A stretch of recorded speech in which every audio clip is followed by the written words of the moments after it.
Which brake lever is it, or both? Well, probably both. Gary? Both. Yeah. Oh yeah, almost touching handlebar Yeah. that one. Oh yeah. Yeah, it pumps up. Comes up. So how long have we had this now? 4 years. How long? 4 years. 4 years like that? Oh no, not like that. No, they have got worse, and we've had rotors replaced, brake pads replaced, obviously, and attempts at bleeding, but still, I mean, they work. Yeah. So here's one of our riders' bikes. He'll remain nameless, won't he, Jeff? Yeah, so just nameless. So we've got a brake lever throw that goes a fair way in. This one's not too bad, but this one's shocking. This side is really bad. It goes all the way to the handlebar. Well, good day everybody. I'm going to address an issue today which a lot of bike riders just put up with for a long time, and that is with their brakes, with hydraulic brakes. It's soft and spongy braking with virtually no power. And I've seen some bike riders riding and the lever is almost touching the handlebars before they begin to get any effective braking. It's just totally unacceptable. And some people spend quite a bit of time and effort doing a bit of research, how to fix their hydraulic brakes, give it a go, to no avail. So they give up and they take it to a local bike shop, and even then I've seen quite often with no success, they still got unacceptable braking. So how to fix it yourself to get nice, strong, crisp braking, and it's easy to do. I'll show you how. Now there's a few things you need to check first. Number one is your brake pads. See how much brake pad there is on the actual plate, the shoe plate itself. So you can do this without taking your brake pads out. Just take your wheel out and have a visual inspection and see how much brake pad is left on the actual shoe itself. Now if you're not sure, take the pads out and measure. Your brand new brake pad should have about 3 to 4 millimeters of pad on the plate itself. A worn out pad, when it's time to replace your brake pads, is when there's 1.5 millimeters or less of pad on the actual plate. So 1.5 millimeters. So then replace them with brand new ones. The other thing is make sure that those pads are clean and that they're not glazed. A contaminated pad is darker in colour, caused by oils and dirt. Glazed can include gouged lines from the rotor, pitted holes or broken off bits, and shiny streaks. To bring your brake pads back to good condition, use a gyprock plaster sanding screen. On a flat surface, apply light to moderate pressure in a large circular motion. Or you can also use a fairly rough cement surface. Looking good.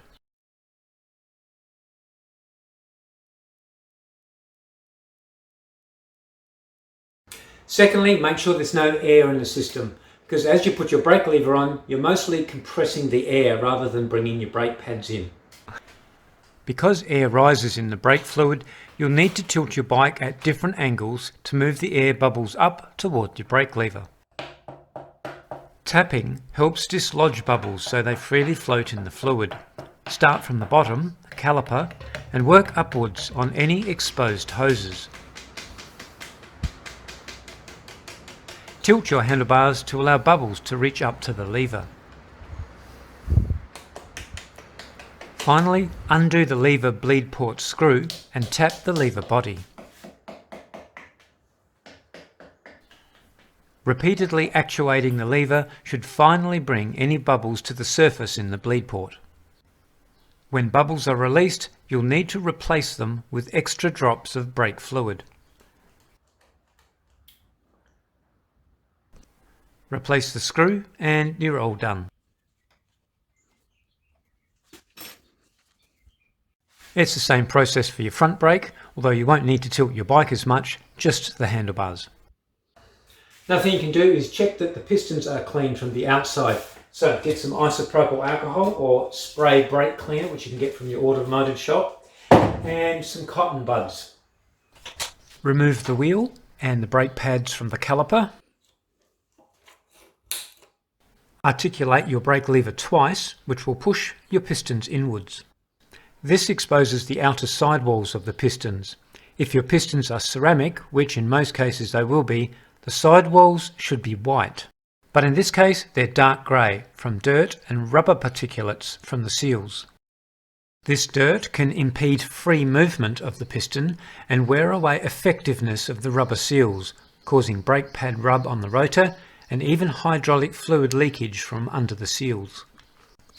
So spray the piston sidewalls with brake cleaner and wipe them clean with the tips of the cotton buds.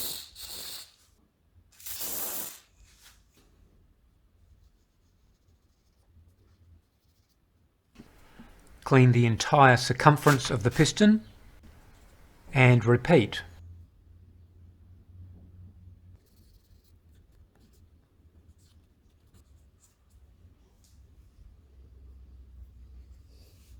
A pipe cleaner is also effective in getting between the piston and the body of the caliper.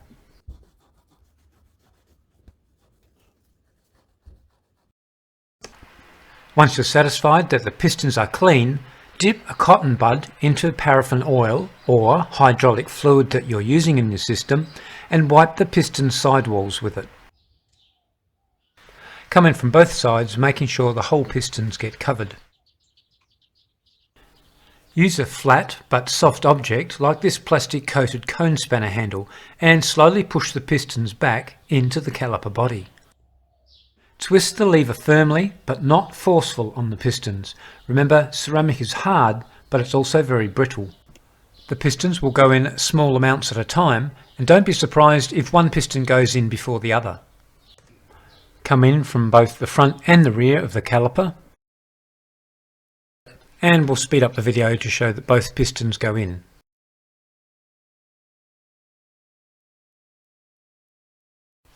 And that should be about the right spacing for the brake pads to fit easily. Next is to clean your rotor, either isopropyl alcohol or spray brake cleaner. I like the spray brake cleaner because you can get into the holes. See, there's some holes on the surface, the braking surface. Well, the oil and grit and dirt can get inside those holes, and just going over like that, there'll still be dirt in there, and that can make its way back onto the surface. So this, make sure you can spray through the holes, and that helps get it through the other side and off. So a nice clean rag, and make sure you do it all the way around your rotor and into those holes and get as much off as you can.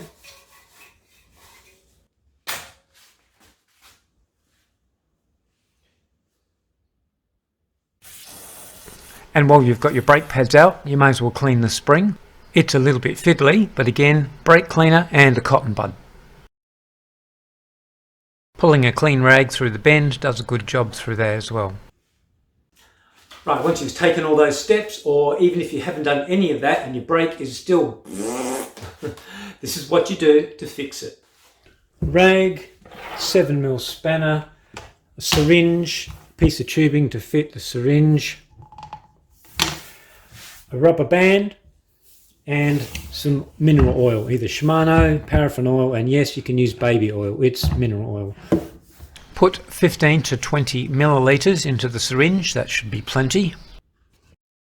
Undo or remove the bleed port cap. Put the 7mm spanner on the locking nut. Remove any air in the syringe and attach the tube end to the bleed port nipple.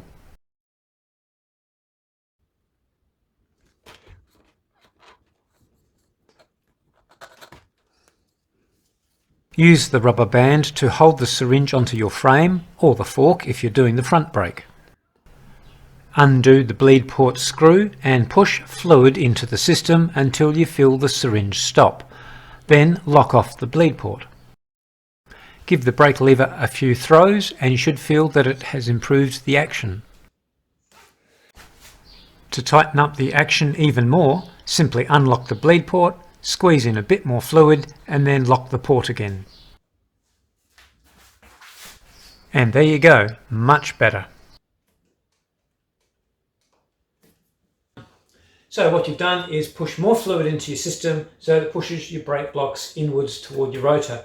In fact, you can keep going till they're so close that without touching your lever, it's now touching. So you need to back it off a bit. So if you've gone that far, I'll just show you how to back it off. It's hard to get the right angle so you can see everything, but anyway, it's so tight, don't touch your brake lever, and we've got a bit of rub. So the brake pads are a little bit too close. So what you do is you just touch your lever, just put it on a fraction, and you quickly open and close with the spanner. Open and close the bleed port. So you go open, close, like that. And you feel the lever come into fraction. Give it a few more like that. And it now goes around without touching. So that's fine. And what about the sensitivity? How do you like it? Well, at the moment, I'm just touching the brake lever. Just touching it like that. Can you see? One finger and the wheel stops. That's a bit too deadly for me. If you have it too sensitive, you just touch your brake lever and you'll be skidding the back wheel. And if it's a front wheel, you'll be going over your handlebars. Now, if you like it like that, I prefer not to myself. Then you do back it off a little bit. So again, press the brake lever in a fraction.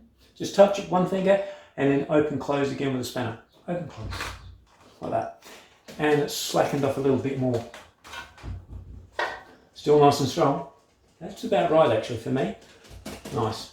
And if you go too far, if you go slack again, all you do is just open it up and push some more of the brake fluid back in again, and till you get it right. Just go back and forth till you get it just right how you want it. All done. Then you just take off the syringe and the spanner. Without depressing your brake lever, sometimes one brake pad can still be rubbing on the rotor. Ideally, you want no brake pads rubbing until you actuate the lever. To make sure no brake pads are rubbing on the rotor, simply align the caliper. To centre your caliper, it's quite easy. All you do is undo those two 4mm bolts that are holding your caliper to the frame so that your caliper's loose. Hold your brake lever on and then tighten them up little bit by little bit alternately. So don't do one all the way up while the other one's loose, just do them evenly. And then once they're nice and firm at the right torque, then let go of your brake lever and it should be right.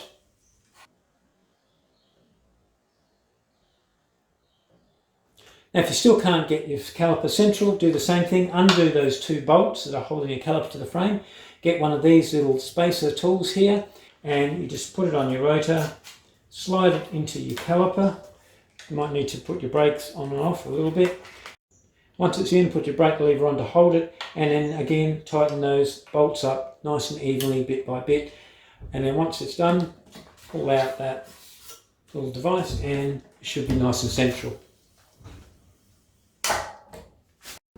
One last thing you might want to consider adjusting is the free stroke or the reach adjustment on your lever.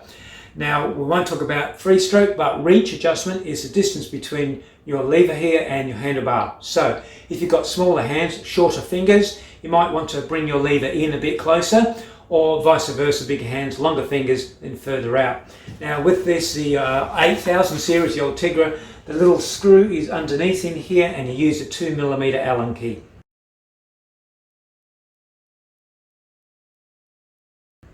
So just adjust that and tune that to how you want. Right, let's try it out. One finger on the lever. Much better. Now remember, you can have it really, really sensitive and crispy if you want to. You just touch the lever and you'll get real powerful braking. But remember, you don't want to be thrown over your handlebars and you don't want to be skidding in your back wheel. And also, well, I found when you wear gloves, thick gloves, long finger, in winter time, when you go and change your gears on your STI lever up here, sometimes you can accidentally touch your brake lever. And if it's really sensitive, you'll be putting on your brakes. No good if you've got guys behind you riding along, you don't want to be putting on your brakes. So remember that as well. Too sensitive may not be always the way to go. Right, hope you fix your brakes. See you next time.